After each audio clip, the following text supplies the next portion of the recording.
ओम श्री गणेशाय नमः। बोलो सत्यनारायण भगवान की जय। सत्य धर्म के आश्रय से सबका उद्धार। लीलावती एवं कलावती की कथा।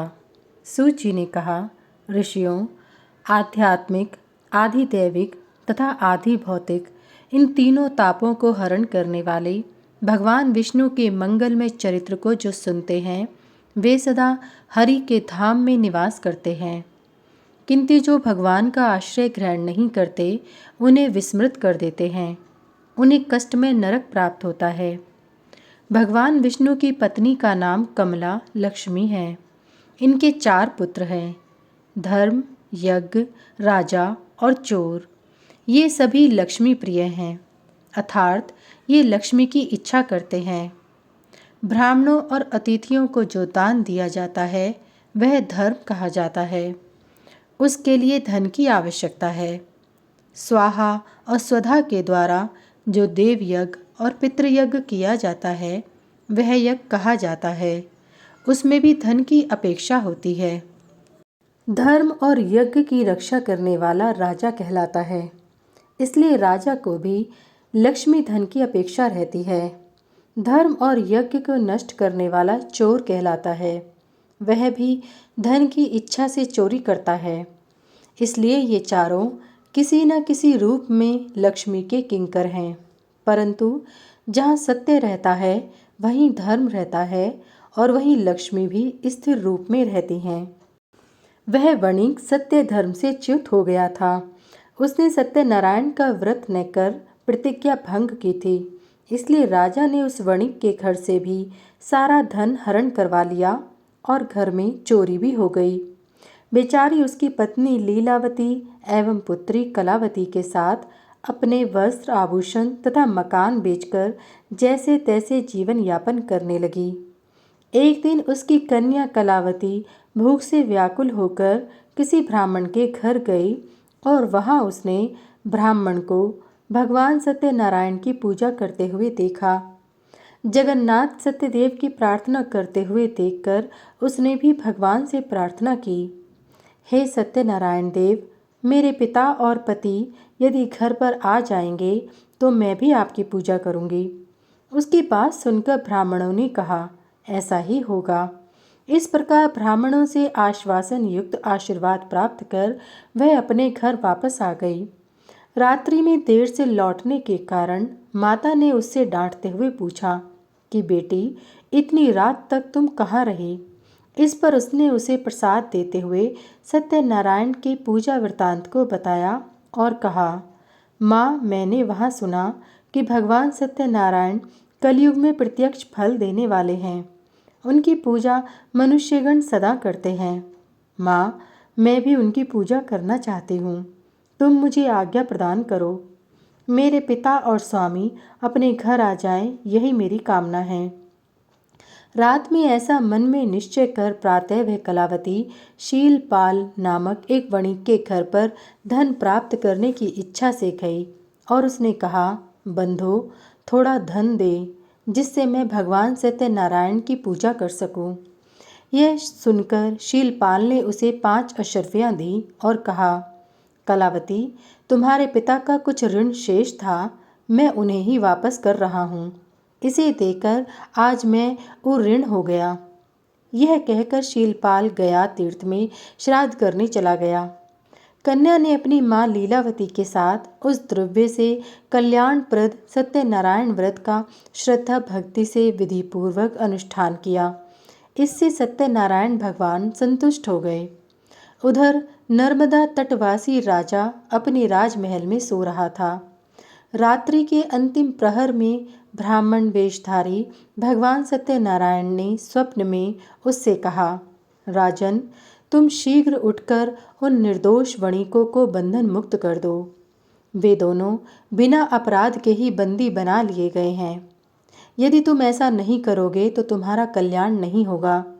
इतना कहकर वे अंतर्हित हो गए। राजा निद्रा से सहसा जग उठा। वह परमात्मा का स्मरण करने लगा। प्रातःकाल राजा अपनी सभा में आया और उसने अपनी मंत्री से देखे गए स्वप्न का फल पूछा। महामंत्री ने भी राजा से कहा, राजन, बड़े आश्चर्य की बात है, मुझे भी आज ऐसा ही स्वप्न दिखलाई पड़ा। अतः उस वणिक और उसके जमाता को बुलाकर भली भांति पूछताछ कर लेनी चाहिए। राजा ने उन दोनों को बंदी गृह से बुलवाया और पूछा, तुम दोनों कहाँ रहते हो और तुम कौन हो? इस पर साधु वणिक ने कहा, राजन, मैं रत्नपुर का निवासी एक वणिक हूँ। मैं व्यापार करने के लिए यहाँ आया था, पर दैववश आपके सेवकों ने हमें चोर समझकर पकड़ लिया। साथ में यह मेरा जमाता है। बिना अपराध के ही हमें मणिमुक्ता की चोरी लगी है। राजेंद्र, हम दोनों चोर नहीं हैं, आप भली भांति विचार कर लें। उसकी बातें सुनकर राजा को बड़ा पश्चाताप हुआ। उन्होंने उन्हें बंधन मुक्त कर दिया, अनेक प्रकार से उन्हें अलंकृत कर भोजन कराया और वस्त्र आभूषण आदि देकर उनका सम्मान किया। साधु वणिक ने कहा, राजन, मैंने कारागार में अनेक कष्ट भोगे हैं। अब मैं अपने नगर जाना चाहता हूँ, आप मुझे आज्ञा दें। इस पर राजा ने अपने कोषाध्यक्ष के माध्यम से साधु वणिक की नौका रत्नों आदि से परिपूर्ण करवा दी। फिर वह साधु वणिक अपने जमाता के साथ राजा द्वारा सम्मानित हो द्विगुणित धन लेकर रत्नपुर की ओर चला। साधु वणिक ने अपने नगर के लिए प्रस्थान किया, पर भगवान सत्यनारायण का पूजा वह उस समय भी भूल गया। भगवान सत्यदेव ने जो कलयुग में तत्काल फल देते हैं, पुनः तपस्वी का रूप धारण कर वहां आकर उससे पूछा, साधु, तुम्हारी इस नौका में क्या है? इस पर साधु वणिक ने उत्तर दिया, आपको देने के लिए कुछ भी धन मेरे पास नहीं है। नाव में केवल कुछ लताओं के पत्ते भरे पड़े हैं। साधु वणिक के ऐसा कहने पर तपस्वी ने कहा, ऐसा ही होगा। इतना कहकर तपस्वी अंतर्ध्यान हो गए। उनके ऐसा कहते ही नौका में धन के बदले केवल पत्ते ही दिखने लगे। यह सब देखकर साधु अत्यंत चकित एवं चिंतित हो गया। उसे मूर्छा सी आ गई। वह अनेक प्रकार से विलाप करने लगा। वज्रपात होने के समान वह स्तब्ध होकर सोचने लगा कि अब मैं क्या करूं, कहाँ जाऊं, मेरा धन कहाँ चला गया।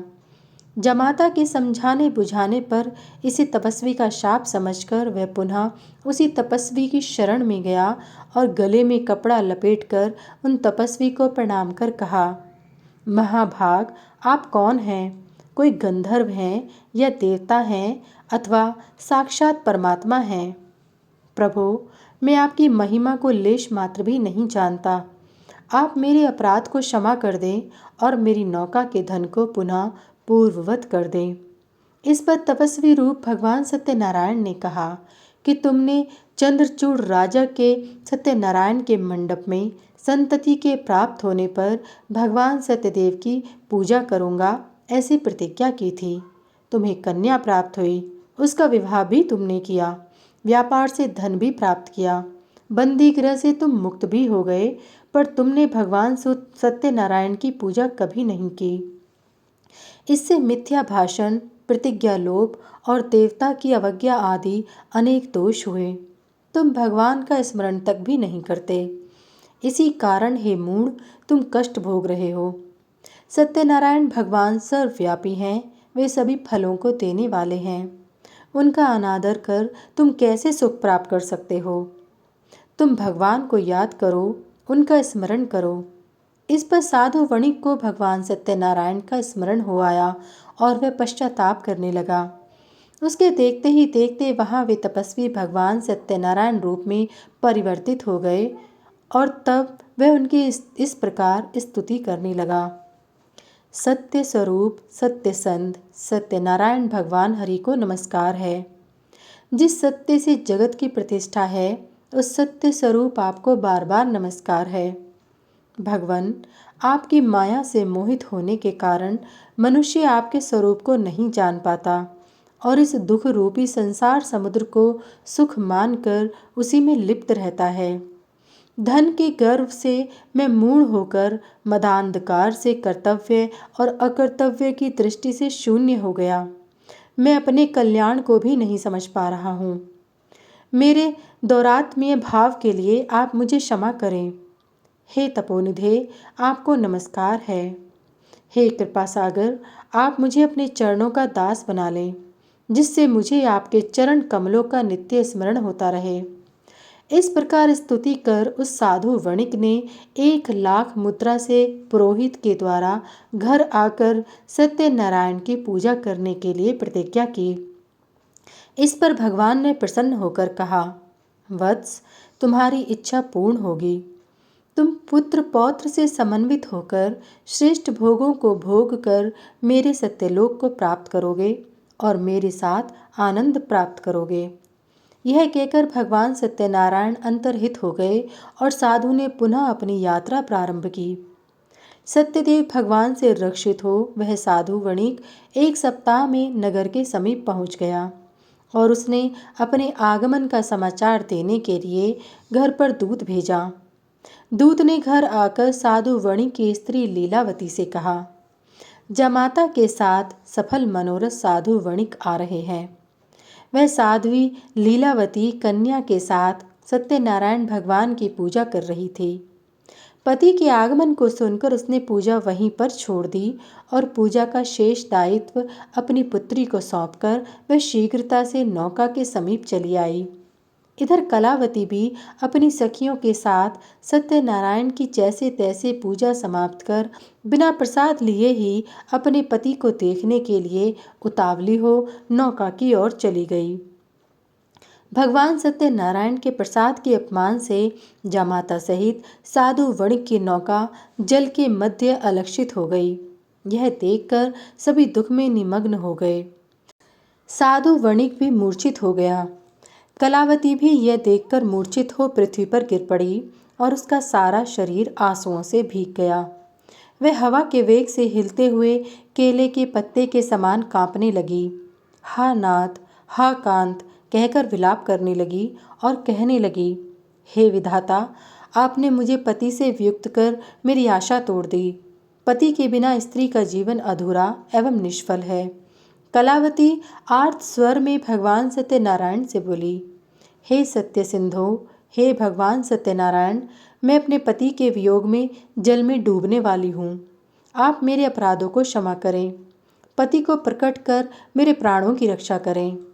इस प्रकार जब वह अपने पति के पादुकाओं को लेकर जल में प्रवेश करने ही वाली थी, उसी समय आकाशवाणी हुई, हे साधो, तुम्हारी पुत्री ने मेरे प्रसाद का अपमान किया है। यदि वह पुनः घर जाकर श्रद्धापूर्वक प्रसाद को ग्रहण कर ले तो उसका पति नौका सहित यहाँ अवश्य दिखेगा। चिंता मत करो। इस पर आश्चर्यचकित हो कलावती ने वैसा ही किया और उसे उसका पति पुनः अपनी नौका सहित दिखने लगा। फिर क्या था, सभी परस्पर आनंद से मिले और घर आकर साधु वणिक ने 1,00,000 मुद्राओं से बड़े समारोह पूर्वक भगवान सत्यदेव की पूजा की और आनंद से रहने लगा। पुनः कभी भगवान सत्यदेव की उपेक्षा नहीं की। उस व्रत के प्रभाव से पुत्र पौत्र समन्वित अनेक भोगों का उपभोग करते हुए सभी स्वर्गलोक चले गए। इस इतिहास को जो मनुष्य भक्तिपूर्वक सुनता है वह भी विष्णु का अत्यंत प्रिय हो जाता है, अपनी मनोकामना की सिद्धि प्राप्त कर लेता है। सूत जी बोले, ऋषिगणों, मैंने सभी व्रतों में श्रेष्ठ इस सत्यनारायण व्रत को कहा। ब्राह्मण के मुख से निकला हुआ यह व्रत कली काल में अतिशय पुण्यप्रद है। श्री सत्यनारायण व्रत कथा का 6ठ अध्याय, सत्यनारायण व्रत कथा संपूर्ण।